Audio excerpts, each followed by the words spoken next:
चेतनानंद को कोर्ट में पेश किया गया। दूसरी खबर, सीएम योगी ने उपद्रवियों को कड़ा संदेश दिया। तीसरी खबर, जम्मू कश्मीर में सुरक्षा बलों ने 2 आतंकवादियों को ढेर किया। और चौथी खबर, भारत पाकिस्तान के बीच होने वाले महामुकाबले को लेकर हम बात करेंगे। सबसे पहले बात करते हैं चैतन्यानंद की कोर्ट में पेशी की।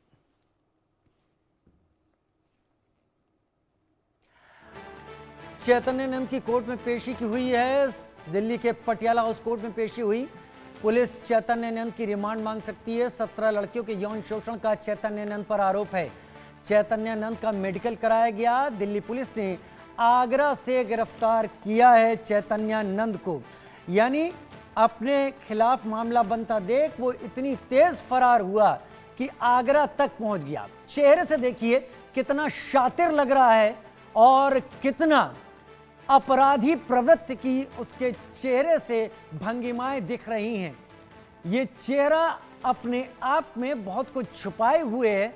अगर एक साथ कई लड़कियां इस आदमी की घिनौनी हरकत सामने रख रही हैं तो ये समझा आसानी से जा सकता है कि ये कितना शातिर हो चुका था। लेकिन अब इन चीजों को साबित करने के लिए पुलिस को सबूतों की जरूरत होगी, जिनकी तलाश में अब पुलिस लग रही होगी।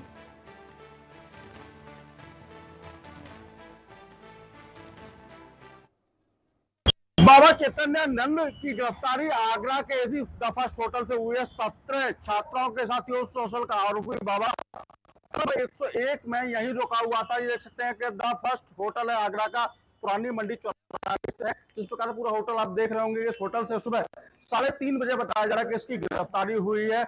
इसकी यहाँ से गिरफ्तारी हुई है, उसको लेकर कहीं ना कहीं दिल्ली पुलिस यहाँ पहुंची थी और उसकी गिरफ्तारी की है। यहाँ बात करने के लिए हमारे साथ आप बताइए, जिस प्रकार से आप रिसेप्शन पे हैं, तो कितने बजे गिरफ्तारी हुई, किस नाम से बाबा रखा हुआ था, किस रूम में रखा हुआ था? बाबा स्वामी पार्थ सारथी के नाम से रुके हुए थे, रूम नंबर 101 में। गिरफ्तारी हुई शाम को 3:30 को, रात को 3:30 बजे।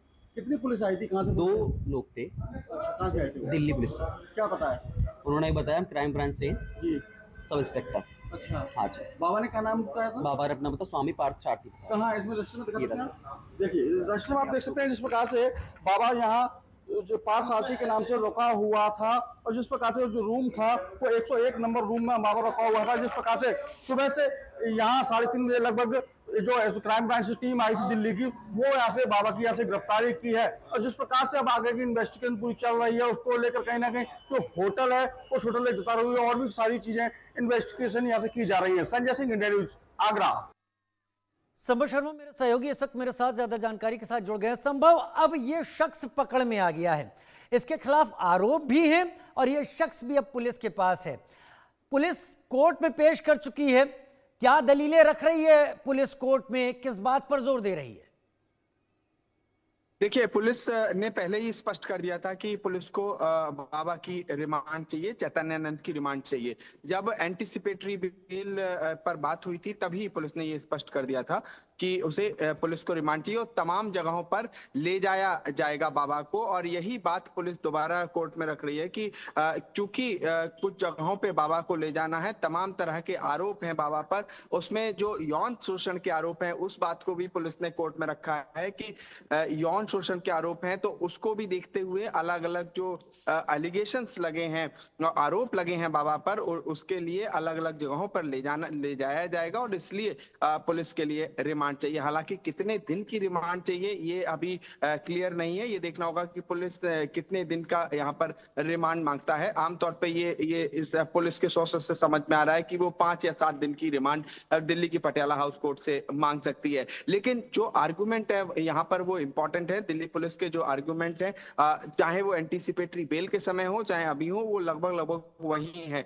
और जो मेन जो केस है उसमें यौन शोषण के आरोप लगभग जो आर्गुमेंट है उस पे कम, बल्कि इस बात पे ज्यादा है कि जो पैसे की कथित हेरा फेरी हुई है और जो ट्रस्ट था जिसमें दिल्ली पुलिस का आरोप है कि सन 2010 से लेके आज तक लगभग 20 करोड़ रुपए उस ट्रस्ट में आए और वो कहां से आए, किस तरह से आए, उसकी पूरी जानकारी, एक टाइमलाइन तैयार करनी है बाबा के साथ बातचीत करके, डिस्कस करके। और इसके अलावा जो एक और बड़ा आरोप है, वो आरोप दिल्ली पुलिस ये लगा रही है कि लगभग पिछले महीने में 60 लाख रुपए ट्रस्ट से गए।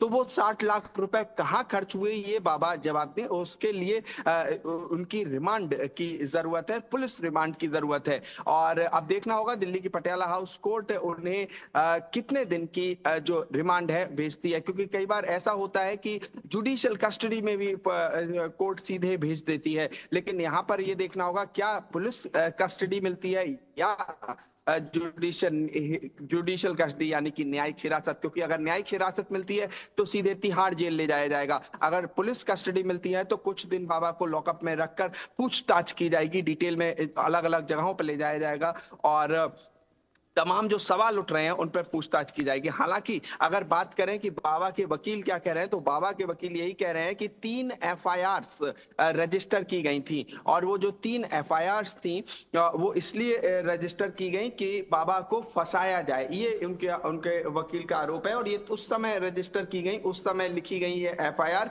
जब बाबा दिल्ली से बाहर था। तो ऐसे में बाबा को फंसाने की कोशिश है और एक तरह से ये सब एक वेंडेटा जिसे कहा जाता है कि गलत आरोप हैं और उसको वो कोर्ट में सिद्ध करेंगे कि किस तरह से ये आरोप गलत है। तो ये तमाम जो कोर्ट में आर्गुमेंट्स हैं, अब देखना ये महत्वपूर्ण होगा कि दिल्ली की पटियाला हाउस कोर्ट बाबा को कितने दिन की रिमांड पर भेजती है।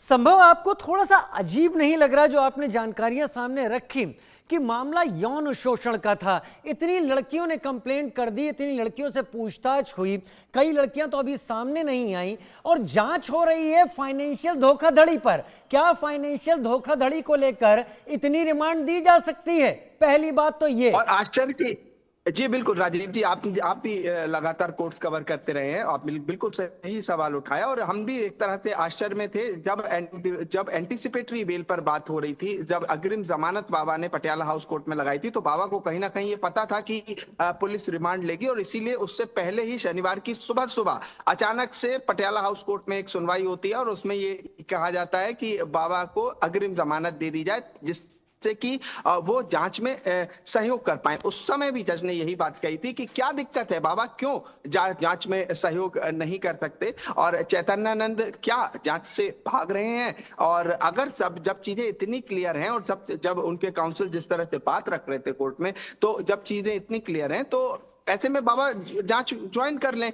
और जो लगभग 80% आर्गुमेंट था वो इसी बात पर था कि जो पैसे की हेरा फेरी हुई है उसकी जांच करनी है और लगभग 20% ही बात थी यौन शोषण के आरोपों पर। उसमें दिल्ली पुलिस के काउंसिल ने 2-3 बात ही कही कि जो यौन शोषण के आरोप है उसकी भी हमें जांच करनी है। और ज्यादातर जो बातचीत थी वो उस ट्रस्ट से थी जिस ट्रस्ट में कथित पैसे की हेरा फेरी हुई है।